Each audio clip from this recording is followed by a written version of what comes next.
एक के ऊपर एक अगर कोई व्यक्ति ज्यादा समय बोलेगा तो मुझे एक व्यक्ति के ऑडियो को कम करना पड़ेगा। इस डिबेट की शुरुआत मैं राजेश गुप्ता जी आपके साथ और जफर इस्लाम के साथ करना चाहता हूं। राजेश जी, मुझे एक बात बताइए, अगर लोकतंत्र खतरे में है तो आज दिल्ली और देश के कोने कोने में आप प्रोटेस्ट नहीं कर सकते थे। बात दरअसल यह है राजेश जी कि अगर आपकी न्याय व्यवस्था के अंदर विश्वास है तो वही न्याय व्यवस्था जब चंडीगढ़ मेयर इलेक्शन के अंदर उसको रद्द कर देती है तो आप सुप्रीम कोर्ट को स्वागत करते हैं। वही न्याय व्यवस्था जब इलेक्टोरल बॉन्ड को अनकॉन्स्टिट्यूशनल कह देती है, जिसमें तृणमूल कांग्रेस से लेके कांग्रेस पार्टी से लेके बीजेपी सबको पैसे मिले हैं, वो आप उसका स्वागत करते हैं। पर जब वो न्याय व्यवस्था दिल्ली के मुख्यमंत्री को रिमांड पे भेजती है ईडी की, या वही न्याय व्यवस्था रिपीटेडली, अगर मैं एग्जैक्ट स्पेसिफिक्स पे जाऊं कि 28 फरवरी, 31 मार्च, 1 अप्रैल, 28 अप्रैल, 30 मई, 3 जुलाई, 30 अक्टूबर, 13 दिसंबर, 22 दिसंबर, 7 फरवरी, इन सब तारीखों को बेल रिजेक्ट कर देती है, तो फिर आप उस न्याय व्यवस्था पे सवाल उठाते हैं और कहते हैं कि तानाशाही चल रही है। ऐसे दोनों चीजें नहीं हो सकती ना। और अगर ये सब आरोप झूठे हैं राजेश जी, और मान लीजिए बीजेपी विंडिक्टिवनेस कर रही है, तानाशाही चला रही है, तो अल्टीमेटली कोर्ट में सब प्रूव हो जाएगा। तो थोड़ा सब्र रखिए राजेश जी। प्रदीप जी, आपने जो आप बातें बता रहे हैं उसमें आधा सच और बहुत बड़ा उसके अंदर झूठ है। क्या? थोड़ा सा चीजों को अगर आप समझाएं, और मुझे लगता है कि बहुत आसान है, ज्यादा बहुत मुश्किल नहीं है। मतलब झूठ बता दीजिए, क्या बोला मैंने? मैं बता रहा हूँ। देखिए, मैं आपके ऊपर कोई दोष नहीं दे रहा, तो पहले तो इस बात को आप समझना। मैं बस आपसे एक रिक्वेस्ट करता हूँ कि आप एंकर हैं तो कोशिश करके कुछ मेरी तरफ से जो तथ्य है उनको पड़ताल भी कर लीजिएगा। ऐसा नहीं है कि मैं कह दूं उसको मान लो आप। मेरा ये कहना है कि जैसे आपने कहा कि हम न्यायिक व्यवस्था पे सवाल उठा रहे हैं, पहली बात ये बिल्कुल गलत है। हम न्यायिक व्यवस्था पे देश की पूरी तरीके से एतबार करते हैं, हमारा यकीन है। बात नंबर 1। बात नंबर 2 ये है कि जो हमारा कहना है कि जो गलत हो रहा है, आपने कहा चंडीगढ़ चुनाव में जो हुआ, चंडीगढ़ चुनाव में हुआ जो वीडियो के ऊपर था, कोई ऐसी बात तो थी नहीं कि कोई दूध का दूध और पानी का पानी था। हालांकि फिर भी दुख की बात है कि इलेक्शन कमीशन ने या देश के प्रधानमंत्री ने या एमएचए ने उसके ऊपर कुछ भी नहीं बोला। ठीक है। उसके बाद में आपने इलेक्टोरल बॉन्ड पे कहा। सर, इलेक्टोरल बॉन्ड में 2 किस्म का पैसा है यार। एक पैसा है जो किसी ने चंदा दिया है, चंदा किसी ने थोड़ा बहुत हमको दे दिया, थोड़ा बहुत किसी पार्टी को दे दिया, जैसे चंदा लोग देते हैं, थोड़ा बहुत ही देते हैं।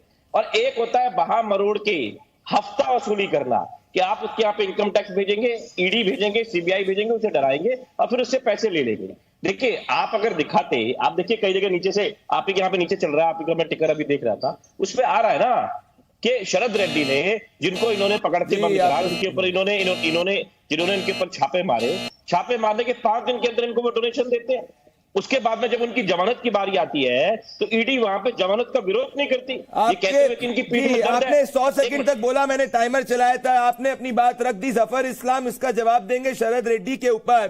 पर मैं एक बात कहना चाहता हूं कि मैंने एक भी बात झूठ नहीं बोली राजेश जी, एक भी बात इनफैक्चुअल नहीं बोली। मैंने बोला कि एक भी जी, मैंने बोला अश्विनी दुबे, जफर के पास आऊंगा मैं। अश्विनी दुबे, मैंने कहा कि भाई एक भी बार कोर्ट ने बेल प्ली को एक्सेप्ट नहीं किया है, कोर्ट ने 10 बार बेल प्ली को रिजेक्ट किया है।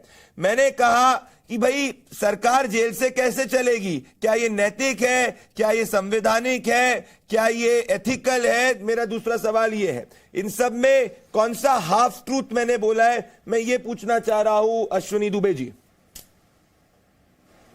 सारा 100% फुल प्रूफ और authenticated, legally correct, constitutionally correct, morally correct बात आपने कही। कॉन्स्टिट्यूशन में एक्सप्रेस प्रोविजन नहीं होना मतलब यह नहीं है कि कोई व्यक्ति अगर आरोपी बनकर के जेल में है तो jail manual, jail protocol, jail prison act को वायलेट करते हुए सरकार चलाएगा। आपने बिल्कुल कहा, देश की अदालतें बहुत ही निष्पक्ष, निर्भीक, अनबायस्ड होकर के काम करते हैं। ऐसा नहीं होता तो इलेक्टोरल बॉन्ड में जजमेंट नहीं आती, ऐसा नहीं होता तो चंडीगढ़ मेयर इलेक्शन नहीं कैंसिल होता, ऐसा नहीं होता तो तमाम वो दृष्टांत दिशा रवि को यूएपीए में नहीं खत्म किया जाता। अदालतें अनबायस्ड, ट्रांसपेरेंट, डेमोक्रेटिक, कानून के मुताबिक चलती हैं और रूल ऑफ लॉ को एस्टैब्लिश करती हैं। बिल्कुल आपने फुल प्रूफ सही बात कही। अब दूसरी बात आती है, जो अभी हम एक्साइज पॉलिसी की बात कर रहे हैं, वो अंडर स्कैनर है। देश की सबसे प्रीमियर एजेंसी जांच कर रही है। तमाम round of litigation up to supreme court तक हो चुकी हैं। सुप्रीम कोर्ट ने तमाम बिल्कुल, मेरा पॉइंट यही है अश्विनी दुबे, मेरा पॉइंट यही है। अगर जफर इस्लाम भी है, मैं जी मैं कह रहा हूं राजेश गुप्ता जी, मुझे ये बताइए कि अगर जो अभी हो रहा है वो इलीगल है आपके हिसाब से, नॉन कॉन्स्टिट्यूशनल, अनएथिकल है, तो सरकार जेल से क्यों चला रहे हैं? आम आदमी पार्टी के इतने कार्यकर्ता हैं, इतने लीडर्स हैं, इतने सारे कार्यकर्ता हैं, इतने सारे लीडर्स हैं, तो जेल से सरकार चलाना किस तरीके से नैतिक हो गया? मैं आपसे ये पूछना चाहता हूं। लालू प्रसाद यादव जब चारा घोटाले के अंदर गए थे, उन्होंने राबड़ी देवी को अपना उत्तराधिकारी बनाया था, उसके बाद वो वापस से सत्ता के अंदर आए। मैं पूछ रहा हूं कि अल्टीमेटली जनता के एक दरबार के अंदर जब चुनाव होंगे समझ में आ जाएगा कि बीजेपी ने जो किया है विंडिक्टिवनेस है कि नहीं है। पर अभी दिल्ली कैसे चलेगी? दिल्ली प्रैक्टिकली जेल से नहीं चल सकती राजेश गुप्ता जी, फाइलें जेल से हर दिन नहीं साइन हो सकती राजेश गुप्ता जी, ये मैं कहना चाह रहा हूं। बोलिए प्रदीप जी, मेरे को दोबारा से थोड़ा सा टाइम दो। मैं फिर कह रहा हूं कि ये जो अश्वनी जी ने कहा, ये जो आपने कहा, हम बार बार कह रहे हैं कि हमारे को एक देश की कोर्ट पे 100% यकीन है, तो ये वाली बात तो कोई रिपीट ना करें, ये बेकार की बात है। बात नंबर 2 आ रही है कि अगर हम प्रदर्शन कर रहे हैं तो हमारा नैतिक अधिकार है, वो भी लोकतंत्र में है, वो भी हमारा अधिकार है, वहां भी बात खत्म हो जाती है। शुरुआत में प्रदर्शन क्यों कर रहे हैं भाई? हम प्रदर्शन तो करेंगे ना, बिल्कुल कर सकते हैं, बिल्कुल 100% एब्सोल्युटली। ठीक है, अब उसके बाद में बात पे आते हैं कि भाई मैं बार बार कह रहा हूं इलेक्ट्रल बॉन्ड की बात हुई, मैंने जेल से सरकार कैसे चलाएंगे आप? मैं आ रहा हूं उस पर भी, थोड़ा सा टाइम दो।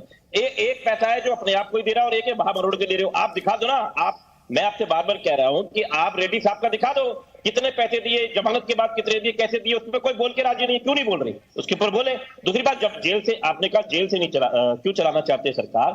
अरे साहब, दिल्ली की जनता 3 बार दिल्ली की सरकार में और 1 बार एमसीडी के अंदर एक तरफा वोट दे रही है एक आदमी को, उसको जिता रही है, उसने प्यार कर रही है, वो जनता को प्यार कर करके उनके कुछ फायदे कर रहा है, उनके लिए कुछ अच्छा कर रहा है, उनके बच्चों के लिए स्कूल बना रहा है। प्रेसिडेंट क्या सेट होगा राजेश जी? राजेश जी कोई डिनाई नहीं कर रहा, इस पे मैं जफर इस्लाम पे आना था। राजेश जी कोई डिनाई नहीं कर रहा, दिल्ली असेंबली इलेक्शंस में बार बार दिल्ली की जनता ने अरविंद केजरीवाल जी को वोट दिया, कोई डिनाई नहीं कर रहा। मैं कह रहा हूं उसी दिल्ली की जनता पे अगर आप विश्वास रखे और आप सब्र करें, मेरा पॉइंट थोड़ा बड़ा है, मेरा पॉइंट प्रिंसिपल है, भले वो, आप सुनिए मेरी बात, मैं क्योंकि अभी तक मेरे को जफर के पास भी आना पड़ेगा, आऊंगा। मेरा पॉइंट प्रिंसिपल है, मैं कह रहा हूं कि बीजेपी विंडिक्टिवनेस कर रही है, बीजेपी तानाशाही कर रही है कि नहीं कर रही है, वो कोर्ट डिसाइड करेगा। आप भी कोर्ट में विश्वास करते हैं, सब कोर्ट में। मेरा पॉइंट है, हम देश के सामने प्रेसिडेंट क्या सेट कर रहे हैं? क्या हम देश के सामने ये प्रेसिडेंट सेट कर रहे हैं कि अगर इन्वेस्टिगेटिव एजेंसीज किसी के भी खिलाफ एक्शन लेती है जिसमें प्राइमा फेसी कुछ चार्जेस लगाए जाते हैं करप्शन के, जिसको कोर्ट मान्य मानता है और कोर्ट कहता है कि वो कार्रवाई आप आगे बढ़ाइए और करिए और जो ट्रायल है वो आगे चलना चाहिए, उस संबंध में अंदर अगर करप्शन के प्राइमा फेसी चार्जेस हैं, तो जब तक करप्शन के चार्जेस लगे तो हम जो है किसी भी मुख्यमंत्री को चेयर में बने रहने देंगे और जेल से सरकार चलेगी। ये प्रेसिडेंट अगर सेट होगा तो आगे चल के मान लीजिए अगर आपकी भी सरकार आती है और भारतीय जनता पार्टी के या किसी दूसरी पार्टी के व्यक्ति के खिलाफ आप करप्शन के चार्जेस या दूसरे चार्जेस लगाते हैं, वो भी बोलेगा कि भाई, वो बीजेपी का मुख्यमंत्री बोलेगा कि हमको जेल से सरकार चलानी है, तीसरे पार्टी का व्यक्ति बोलेगा कि हमको जेल से सरकार चलानी है, तो फिर ये प्रेसिडेंट क्या सेट होगा देश के सामने जफर इस्लाम? देखिए, नैतिकता नाम की जो चीज है उसको तो बिल्कुल ताक पे रख दिया है केजरीवाल जी ने। ये नैतिकता की बात करते करते आए थे, इंडिया अगेंस्ट करप्शन के कांधे पे इन्होंने अपना जो पूरा जो इनका जो ड्रीम था, जो ख्वाब था, वो पूरा इनको इंडिया अगेंस्ट करप्शन के कंधे पे रखा। लेकिन जिसको गुरु माना था और जिसकी सहायता से, जिसकी सहायता से और सपोर्ट से ये यहाँ तक पहुंचे हैं, उन्होंने आज उनको सर्टिफिकेट दे दिया। तो ऐसे में कोर्ट से भी फटकार, जो गुरु से फटकार, जनता से फटकार, और देश देख रहा है कि किस तरह से सभी लोगों से फटकार उनको पड़ रही है। फिर भी आज भी इनको इतनी सत्ता की लालच है कि ये सत्ता भी जो है आज भी मुख्यमंत्री से रिजाइन नहीं देना चाहते हैं और ये वहां से चलाना चाहते हैं। इससे क्या समझ में आता है कि भाई आज इन्होंने अपने आप ही को प्रूव कर दिया है कि शराब ज्यादा जफर जी 95% केसेस अपोजिशन के नेताओं के खिलाफ क्यों होते हैं? ये चार्ज एक और है, मैं कह रहा हूं आप बोलिएगा, पर मेरा एक क्वेश्चन है आपसे कि भाई 95% केसेस अपोजिशन के नेताओं के खिलाफ क्यों होते हैं? ऐसा आप पे चार्ज लगाया गया है कि भाई इन्फोर्समेंट डायरेक्टोरेट जो है वो तब तेजी से आ जाती है जब वो देखता है कि पार्टी का कलर जो है नॉन बीजेपी नॉन एनडीए है, और जिस पार्टी, कोई पार्टी अगर आपको ज्वाइन कर लेती है तो उसमें इन्वेस्टिगेशन में कमी आ जाती है या इन्वेस्टिगेशन स्लो हो जाती है। ये मैं आपसे कहना चाह रहा हूं, उसका भी जवाब दीजिएगा।